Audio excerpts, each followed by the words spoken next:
Welcome to Artful Aging with your host, Amy. Are you a senior or a caregiver of a senior looking for support and direction? Best-selling author, educator, and expert in senior living, Amy Friesen, is here with the help you need while providing you with an important and valuable support network. So now, please welcome the host of Artful Aging, Amy Friesen.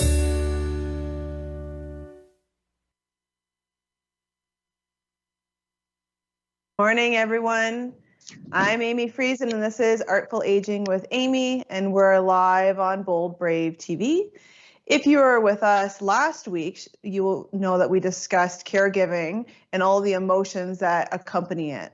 This week, I'm speaking with David Gilbert, who is an integrative mental health therapist who uses multiple methods to assist folks who are dealing with stress, guilt, and self-sabotage. Over the years and through my own research, I've had to look into many therapies to relieve stress and free up some mind space. I work on things such as meditation daily in an effort to calm a busy mind. However, I wasn't always doing this, and it took quite a lot of podcasts and books and people to convince me to try different techniques and also to try them for long enough to see a difference. I know some of us jump into something, think it's going to change our world, and then it doesn't in, a day or two, and then we jump out. So it's important that we're doing it for long enough, and that's what I've been learning as well. Our guest today says that our past experiences, our memories, our reactions to stress, our image of ourselves, how our bodies react to stimuli and process nutrients all contribute to overall health and happiness. David's the owner of Ecosys Wellness Center and has been digging past his patients' symptoms to find the root causes in an effort to realign the mind and the body instead of just alleviating, for instance, if it's stress, the immediate stress of the situation, to really get down to what's happening so that it doesn't resurface, or it resurfaces not as much. So David's going to tell us a little bit more about that. I don't think I've done it justice. So welcome, David. Thanks so much for coming and joining us today. Thank you, Amy. It's a real pleasure to be here. I should explain that I came from a background of trauma at a very young age, and not because anybody did anything wrong, just stuff happens, and they took care of me the best way they knew how.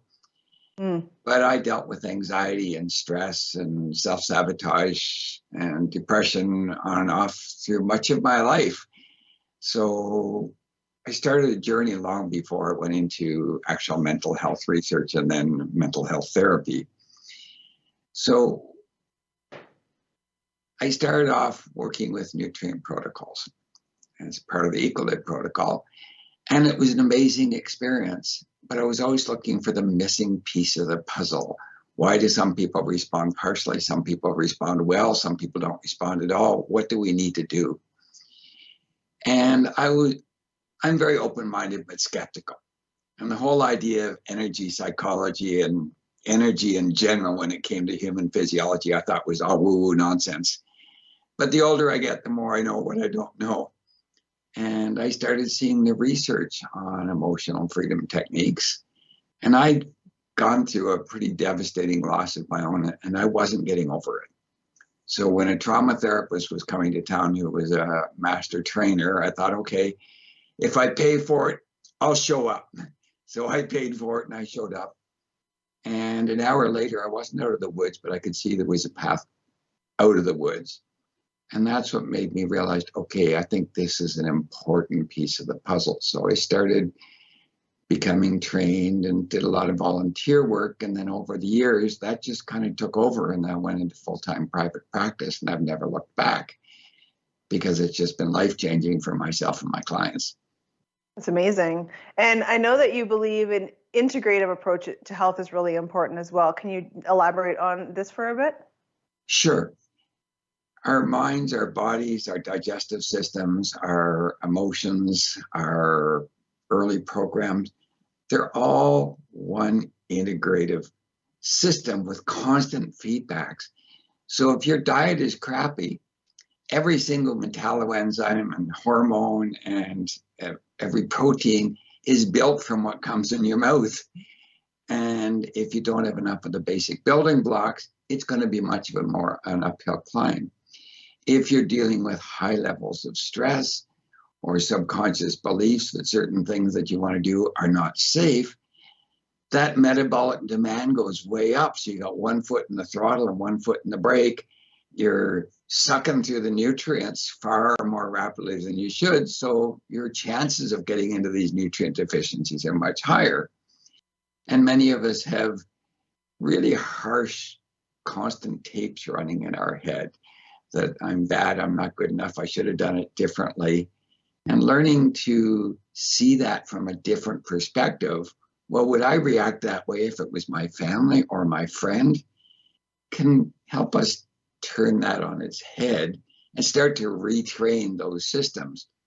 So everything we do, getting enough physical exercise, getting proper sleep, resolving the stressors that make it that we can't sleep, any one of those will help the whole system become more self-regulated. And that's why I've been trained in so many directions, because I'm always looking for where's the easiest way for clients to get to where they want to go. They shouldn't have to see me for decades. Awesome. Well, today we're going to concentrate mainly on a therapy called EFT. Could you tell us what EFT stands for as well as explain it for our audience? Sure.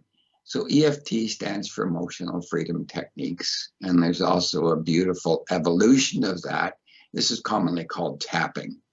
And Australian researchers realized just how much the body informs what the mind and the emotions should be thinking and how they should be reacting. So whenever we have a thought, that first goes to the part of our brain that decides whether we need to fight, freeze, or run away. And if there's any hint that maybe that's needed, it sends a signal to the body. And your breath might get short, you might get knots in your stomach, you might get hot or cold, and that sends an alarm signal to the brain going, look out, look out, look out. And depending on what your life experiences were, you're going to respond to greater or lesser degrees to these signals that are coming from the body, instead of just going, oh, yeah, there's the signal, but there's actually no risk here. So we have electrical circuits throughout our whole body, and that's mainstream neuroscience now. But when you tap on areas where these circuits are close to the surface of the skin, you're creating a little electrical charge that's bioidentical to what you're producing in your body. It's like pressing the button on your barbecue and getting that spark. It's called a piezoelectric effect. So each time you do that, you're making the amygdala, that part that's responsible for fight, flight, or freeze, to reassess. So it doesn't have time to jump in with its size 12s and start the sirens and the lights flashing. And that's what creates this peaceful space for the conscious and the subconscious to collaborate on figuring out what's the whole story here. Interesting. Okay, well, let's explore this a little bit more after the break. I think we're off to the races at this point. So stay tuned. We'll be back in a couple of minutes, and David and I will continue the conversation. You're watching Artful Aging with Amy. Artful Aging with Amy is currently looking for guests and show ideas for our next season. Drop us a line at hello@artfulagingwithamy.com and let us know what you would like to learn about in our upcoming season. Welcome back. Now, I know that there are some skeptics among us, and I hope that there is actually, because it's definitely there's an advantage to learn about new things and techniques in a way that you're most comfortable with. So for some, it means physically trying something out, and for others, it means doing some more research. Even in my own house, I'm a hands-on, let me try it out type of personality, where my husband prefers to do extensive research. Perhaps that's the difference between the entrepreneurial mind and the engineer's mind. Maybe that's what I like to think anyway. So David, for those that are researchers, what research is behind EFT, and how do I find that for myself? Sure. I love talking to engineers and scientists because they're skeptical just like me. Okay, I want to know, what is it? How does it work? What's the science? So there was an interesting study done by the U.S. military, Veterans Affairs, on veterans with PTSD. And the abstract is actually on my website. But what they found was 6 sessions of emotional freedom techniques had a dramatic effect, and many of them didn't even meet the criteria for PTSD anymore. And when they followed them up a year later, they were still doing very well. If you'd like to get a long list of clinical studies, you can go to eftinternational.org. It's a not-for-profit, and there's a very long list of clinical studies. You can also Google Dr. Peta Stapleton at Bond University in Australia. She did a functional MRI study with people who had food cravings. And they put them in the functional MRI and looked at how the brain lit up when they were exposed to this. They gave them, I believe it was 8 straightforward emotional freedom technique sessions, put them back in the functional MRIs, gave them the same exposure, and the brain lit up very differently. So this is one of the most reproducible and well-documented techniques, both emotional freedom techniques and this beautiful, even gentler evolution of tapping called IEP that's now much of my work, but it's still in the same field. Interesting. Yeah, I'm going to, even though I'm not the researcher in my family, I'm going to look up some of that stuff because it interests me as well. Can you also tell us, David, how is EFT different from CBT? And you might want to explain CBT as well, but can you tell us what the difference is? Sure. CBT has got lots of studies, and CBT can be quite effective for some people. For people dealing with deep trauma, CBT and some of my own clients have been badly destabilized by CBT because the subconscious programming was so powerful that the cognitive mind trying to say, no, that's wrong, just set up a dichotomy they couldn't stand. So with CBT, what you're basically doing is you're learning to understand why you're having these reactions, so you can learn to push yourself in a different direction and have different reactions. And that's great as long as the subconscious programming is not too badly out of alignment. But if it's way out of alignment, then bad things can happen. But even if it's not, it's kind of like going, okay, here's these thoughts and these feelings. I'm going to put them in the closet and close them now and lean against the door because I understand why I'm having them so I can ignore them. But it takes energy to keep that door closed, and things have a tendency to keep leaking out depending on how much there's stuff behind the door. So it doesn't address the actual underlying drivers, the core aspects that are causing us to react in those ways. It's not that it's bad, it's just in my experience that there are other ways that are much gentler and go much deeper. Well, and I think this opens us up for the next question I had is about the subconscious mind. I read a lot about it as well, but can you also kind of tell us a little bit more about what the subconscious mind is, like what it does, so that we can have a better understanding? Sure. So we like to think that our prefrontal cortex, our logical brain, is calling the shots. Every advertising exec knows that you sell the sizzle, not the steak, because the emotions inform how you feel about the thought. So the subconscious is all the rest of it. And if you're not sure how powerful it is, walk over a sewer grate with your car keys in your hand, preferably with your finger through the ring. And as you walk over it, say, don't drop the keys. Your subconscious is like to hear drop the keys, which is why little kids told, don't drop that glass. Next thing you know, the orange juice is all over the floor. Walk over the next grate and say, hang on to the keys. And you'll likely notice it feels very different. And your subconscious mind stores 1,000,000 times as many data points as the conscious mind. And it never forgets anything. And it's been doing this since you were born.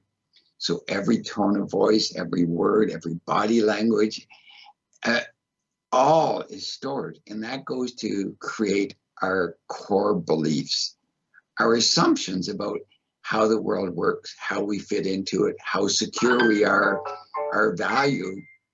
And those core beliefs are largely laid down by the age of 6. And from that point on, the subconscious is looking through the same set of lenses all the time, unless you have a way to change that. So when we're using these techniques to integrate the conscious and the subconscious in a safe way, you get to become this compassionate, nurturing mentor to your inner child and get to teach more of the rest of the story. So, for example, a 2-year-old might touch a hot stove and the subconscious might go, "Whoa, that white thing really hurts. Don't touch it again." Or it could just as easily go, "Kitchens are bad." And for the rest of your life, be uncomfortable about kitchens and have no idea why.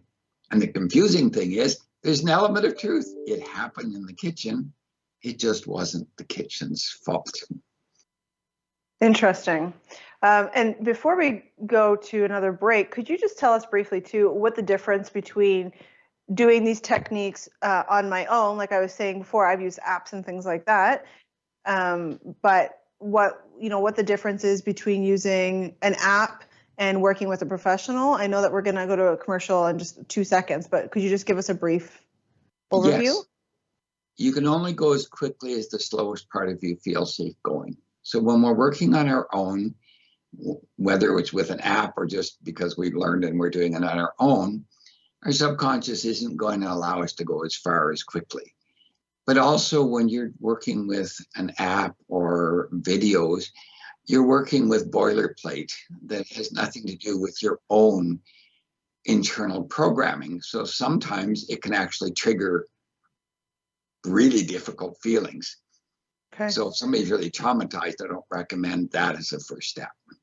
Fair enough. Okay, well, I know that we condensed that, but we will talk more about it. We're going to go to a break, and we'll be back with David in a couple minutes. We'll see you soon.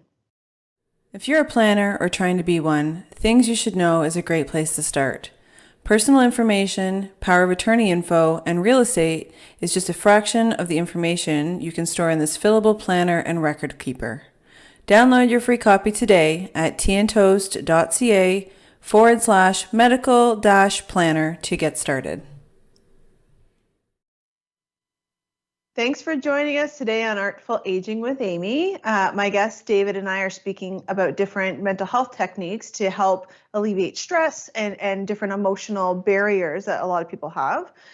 Some of you may have heard about the reptilian brain. So David already touched on this, but basically it's responsible for self-preservation and the fight or flight reaction. I'm definitely not an expert in this, but from what I read, this part of the brain is basically the same that it was when we were cavemen and cavewomen trying to remain safe. However, we don't have the same stressors as we once did. So with this definition, a stress response is the same whether we are being chased by a lion or we miss a deadline at work. So David, feel free to tell me whether I'm off in a ditch somewhere, but is this somewhat accurate? Yes, that's very accurate.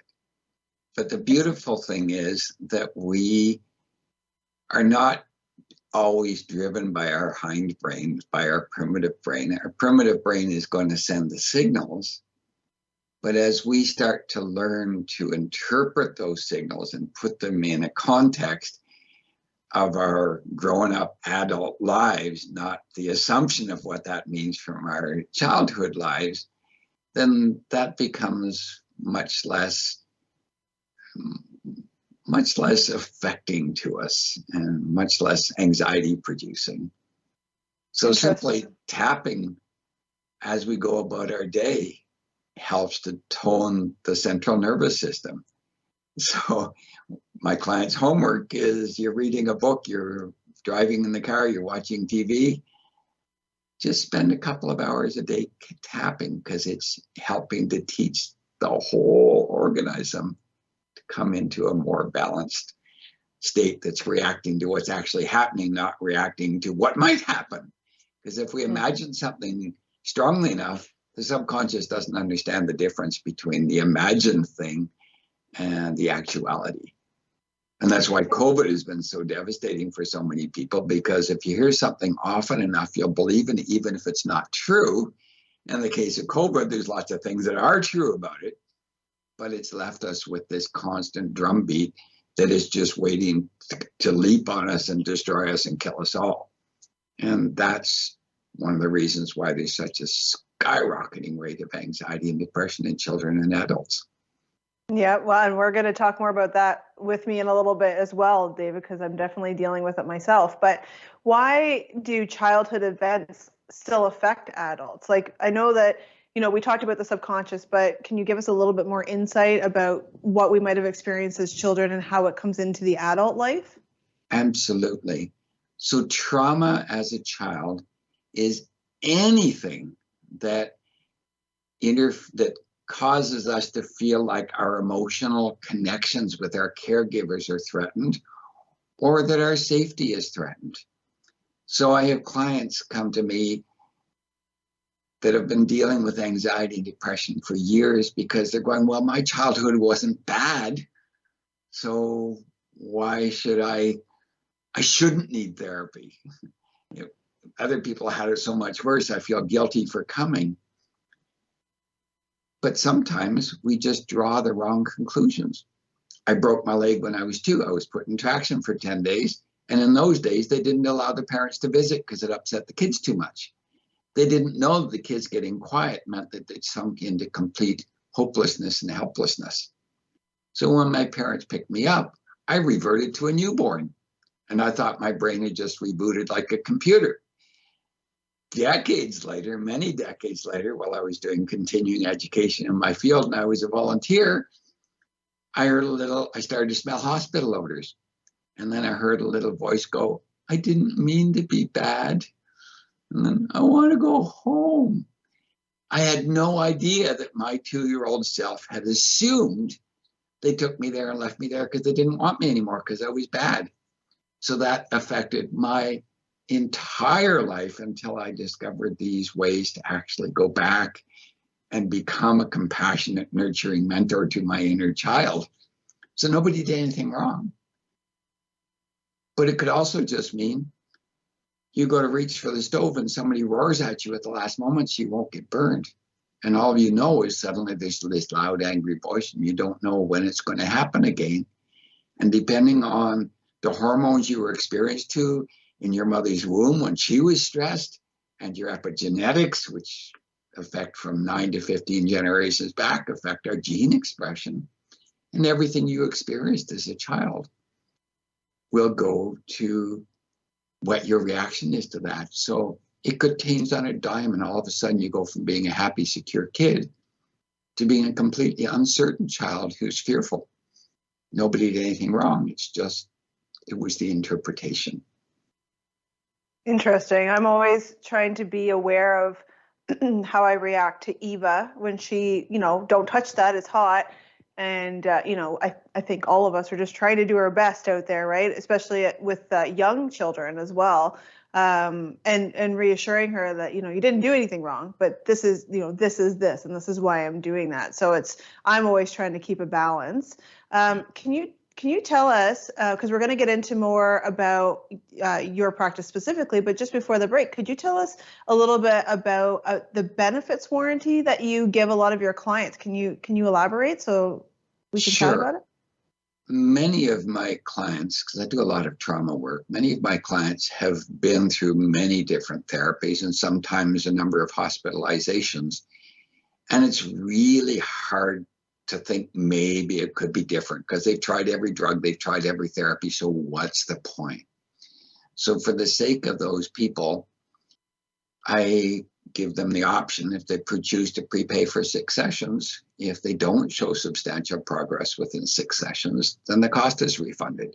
And if you got enough tools in the toolbox, it's pretty rare that you can't find the ones that actually fit and adjust without forcing things. Because as soon as you start forcing, subconscious is trying to keep you safe the best way of things it knows how, and it's going to push back real hard. And it's got lots of ways to make you do what it thinks you need to do or prevent you from doing something it thinks isn't a good idea. Yeah, it's definitely tricky, even trying to find the different modalities that I've looked into myself. You never know if it's going to work. You're always kind of hopeful, especially someone like myself, because I try a lot of different things because I'm open to those experiences, and that's how I learn. But you never know, right? And so you're always just trying to like dip your toe in, and then you don't know how long to dip your toe in for, which is what we were talking about before. So it's very tricky. So I wanted to mention the benefits warranty because I think that was, it's encouraging more than anything that say like you've done this for so long that you know it's going to work on a level, and if it doesn't for some reason, then it takes that extra stress off someone who wants to try something new. So I hope that our audience today is finding this conversation interesting, or at least warming up to it, because I know, again, there's lots of skeptics. So after the break, David and I are going to continue our conversation. You're watching Artful Aging with Amy on Bold Brave TV. See you in a few. Are you watching us on YouTube but would rather listen to us in the car or on a walk? No problem. Artful Aging with Amy is also available as a podcast. Head over to artfulagingwithamy.com for the links.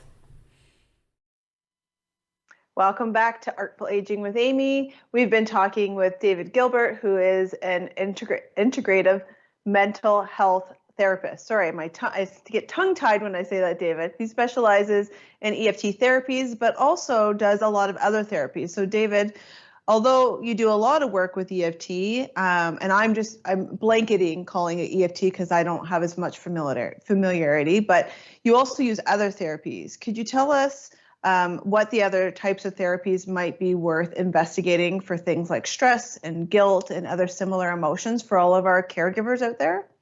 Sure.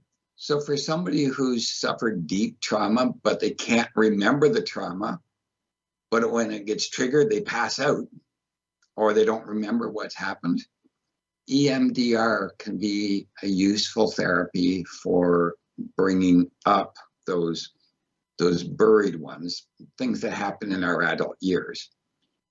If it's something that happened pre-verbally, then we can use emotional freedom techniques or IEP, working through the physical sensations that happen when we think about that time of our life.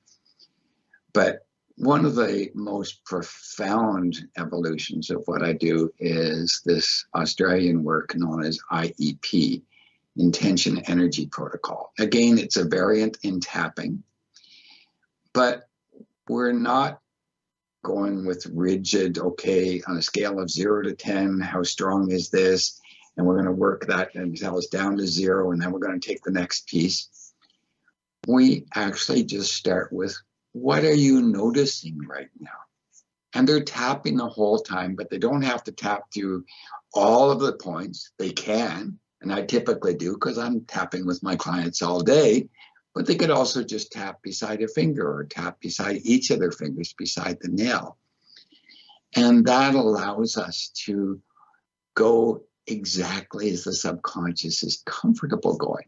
So often it'll come up as, my breath is a little tight, or my chest is tight, or I have knots in my stomach, or my shoulders or my neck are getting stiff. We just go right to that aspect and take care of it, and then see what happens next. I also use elements of Eden energy medicine. Donna Eden married a delightful clinical psychologist, David Feinstein, who is world famous now. He's done many clinical studies in EFT and energy medicine. And he realized that his wife actually sees energies. So she was able to work with clients and see what was happening, but she was able to teach other people how to use these techniques. So some of these are techniques that I just teach clients how to use for themselves. There's a 5-minute daily energy medicine routine video on my website that's free for anybody to use, and it's surprisingly effective. And if you're in a relationship with children or a partner, the one where you're grabbing your top of your shoulder and stroking across to the opposite hip, if you do it across each other's backs, it feels amazing. And I find the families that do this little brief technique together, the families become more cohesive. I also, where it's appropriate, I will refer people to nutrient protocols. I have a team of amazing healthcare professionals that I can refer people to, including a holistic nutritionist who's used to teach at the college, a chiropractor who's also got a degree in kinesiology, whose whole mental aim like mine is to get people back on their feet and have the tools to take care of themselves so they don't need us anymore. I also have research from Canadian developers on ways to improve balance and immune response that are very inexpensive and very safe. So these are peripheral to the actual work of bringing the young self-conscious self into understanding the present world with a greater degree of perspective. I think it's interesting to note too that, you've said it a couple of times, and with the other, like the chiropractor and things like that, the idea generally is that people don't see you guys forever, right? And a lot of people don't go to get things looked at or therapies or chiros and stuff because they just feel like they're going to be going forever, and so-and-so is going to take their money and whatnot, and just like, you know what I mean? So it's important to note that, like, the idea is to solve it and move on with your life, right? So I know that we talked about trauma a little bit before the break, but many people don't realize that the trauma does not need to be a capital T trauma to affect their lives, as we were talking about. So does trauma have to be really bad to be worth going to therapy, David? No, it could be something that when we look back on it, it seems inconsequential, or to everybody else, it seems inconsequential. But if at the time it felt like our emotional bonds were not being met, or our emotional connections were threatened in any way, or our physical safety is threatened in any way, that can set us up to see the world from that unsafe perspective. And when it comes to emotional bonds, when those bonds are threatened, then one way or another, we're either going to respond by, when we're in relationship, when we're afraid that those emotional needs might not be met, we're going to have a tendency to either cut and run, or we're going to have a tendency to hang on for dear life.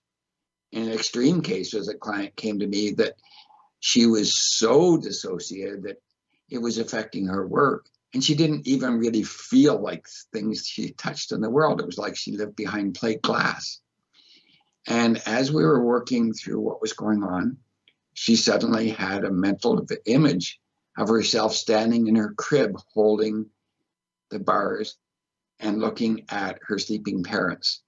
And she was feeling the sensation in her hands. And I asked what was happening. And I asked, what are you feeling?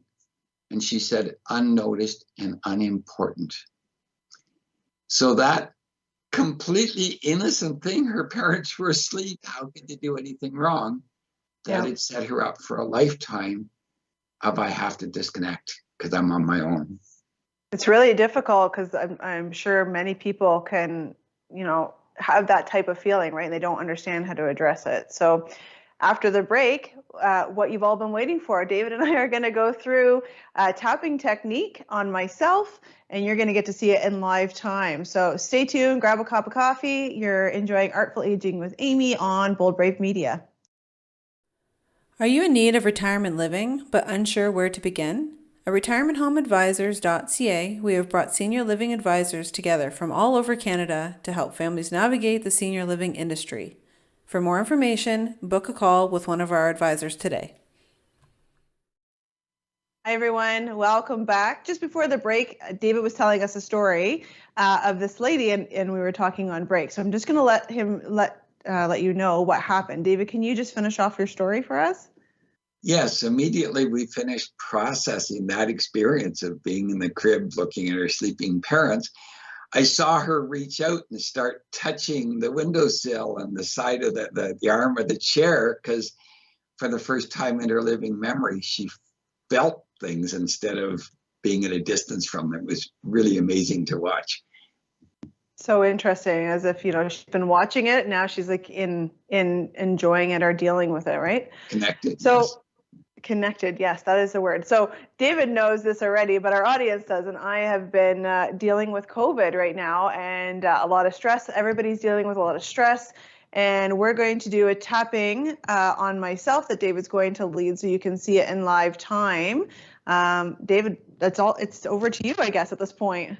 All right, so you can either tap just beside your fingernails, or you can tap all the regular EFT points, whatever feels better for you.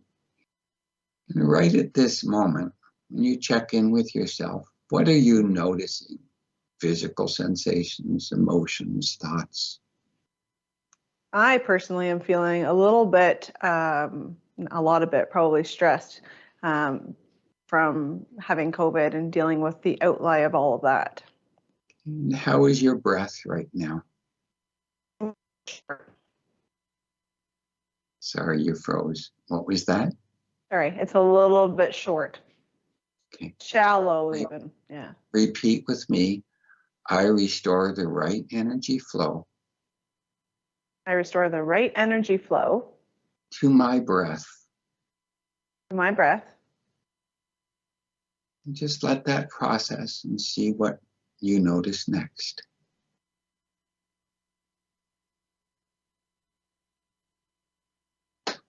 And I release all of my emotional attachments. I release all of my emotional attachments. Do I have to make something happen for the camera? Do I have to make something happen for the camera?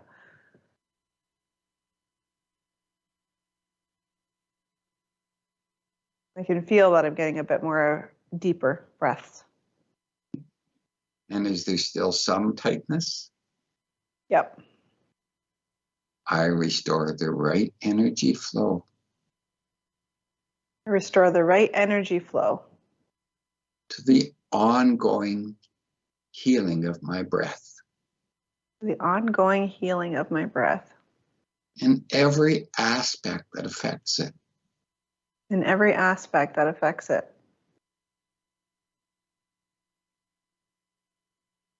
And I release all of my emotional attachments I release all of my emotional attachments to everything I've connected to the word COVID.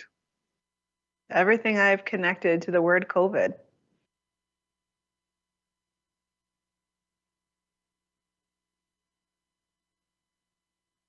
Yeah, I can get a deep breath now. So just check in with yourself again and see what you're noticing now. It might be physical sensations, emotions, or thoughts. Whatever it is right for this moment. I think it's more on the stress level. Okay, and how do you know you're feeling stressed? Possibly because I've definitely felt stressed a lot before, so I kind of know that feeling. It's hard to describe to you and everybody that's watching us. And where are you feeling it, if anywhere?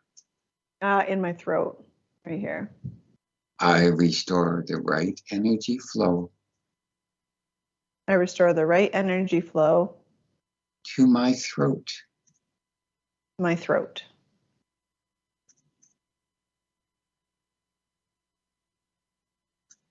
Now, David, when we're doing this, you can tap any of those spots, eh? Maybe can we go through and show everybody what the spots are? Yes.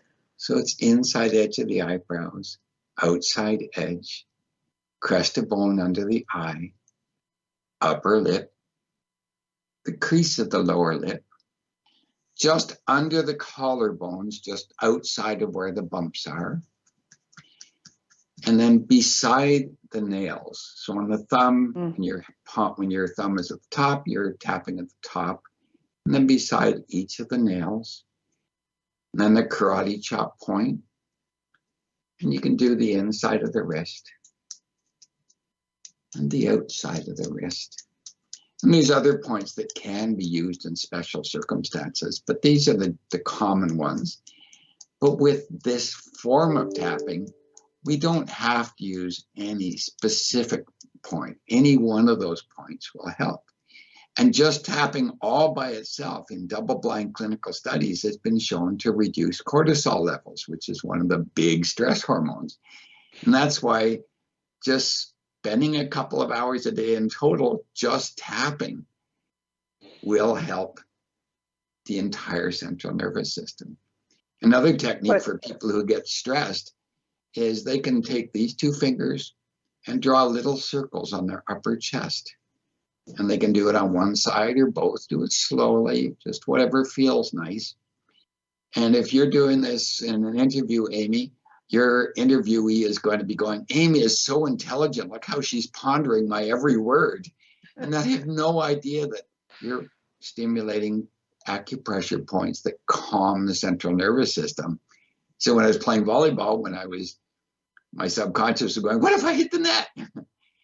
I would just do this while I tapped a few times, and the other team would think, that son of a gun, he's looking at the nastiest place to put it. And then I'd send it. And if it hit the net, so what? Olympic athletes hit the net. But it meant that I wasn't afraid of it anymore. So I didn't either bounce off the wall or bounce off the net. Well, what's interesting too for everybody who are just learning about this is that you don't have to do all of the points, right? So if you're in a situation, you can just do this, and it's pretty, it's pretty minimal. You can even just gently press, so nobody would have to have any idea that you were doing anything. You could do this in any place. Well, so you only saw a little brief amount, our audience, but I've done this before, and I've actually felt a little bit of relief there too in that really brief amount. So David, we're at the end of our time already. I can't believe it, but I really wanted to thank you for coming on and showing everyone. For more information on David, for links in his bio. Thanks so much, David. I really appreciate it. Oh, it's my great pleasure. Thanks for having me on. Are you and your family considering senior living options, but you're not quite sure where to start?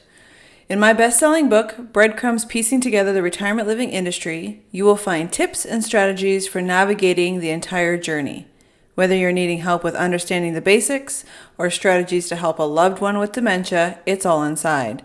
Head over to teaandtoast.ca/ebook to pick up your copy today. Welcome back. I hope you've gotten some value out of today's episode. If so, please like and share this video, as well as subscribe to our channel to be notified of our next show. According to Statistics Canada, the 2018 study, roughly 5.3 million people in Canada mentioned that they needed some sort of help for their mental health in the previous year, which is a huge amount of people. That was even before COVID. I'm sure it's much, much higher now, and all of us are trying to deal with it in our own way, but it's definitely a trying time for everyone. The most frequently reported reasons for having unmet or partially met needs were related not only to not knowing where to go and being too busy, but not being able to afford to pay, which is why I wanted to point out David's warranty, which I think is fantastic.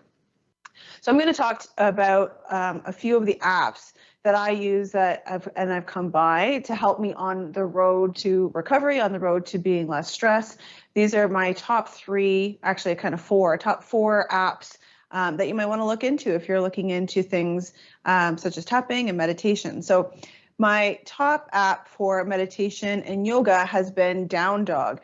You can get that as a free app, and you can also be a paid subscriber, and obviously it's different between the two, but both versions are great.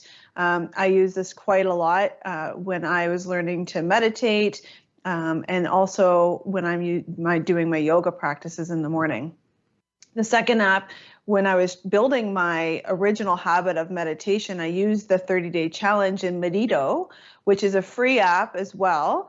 And they have a lovely 30-day challenge, which is 10 minutes a day. And that really got me into the habit of doing this meditation and knowing, okay, 10 minutes is what I'm going to do. And then you feel like after, you're going through the calendar and it's 30 days, you definitely are accomplishing something, which has been really nice as an app to learn on. The third app is called Let's Meditate. It's a free app as well, and I use it as well just for more so of changing of voice, because I use guided meditations, and so that gives me a little bit of variety in my day. And then lastly, another app that I have used for tapping is called the Tapping Solution, again, free and paid. This helped me understand, even before I met David, understand what tapping was, do it on my own. As David mentioned, it is different when you're doing things on your own versus being with a professional, even with yoga, meditation, tapping, all of the above. So things work differently for people. So, at least these are ways that you can get introduced to meditation and yoga and tapping in a free zone so that you don't have to invest too much and see what you think about it. So that's it for this week's show already. So on next week's show, we're going to be speaking to two entrepreneurs that work in the senior housing industry. They're definitely very highly innovative folks, and I'm really, really excited to have them on to show you what's coming up and coming in the seniors industry. For more information on them and David, visit artfulagingwithamy.com. Thank you so much for joining us today, and we are live on Bold Brave TV, and I hope that you have a wonderful Wednesday. You've been listening to Artful Aging with host Amy. Many folks just like you feel they're alone in their journey in helping a loved one or caregiver. So tune in each week and let Amy show you that help is around the corner and is just one conversation away. Here on Artful Aging.